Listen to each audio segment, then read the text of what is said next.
Ben örnek veriyorum. Bu insanın malzemeci annesi böyle travmaya çalışıyor, böyle bir şeyler oluyor. Ben, senin travman var, benim ağrım. Benim yok.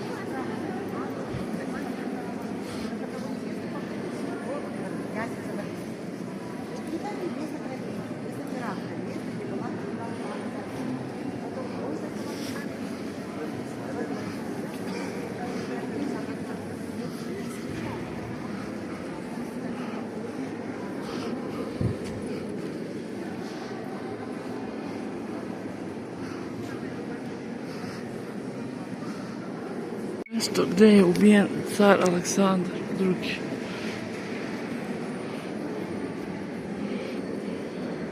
Gdje su zlotvori, teroristi ga ubili.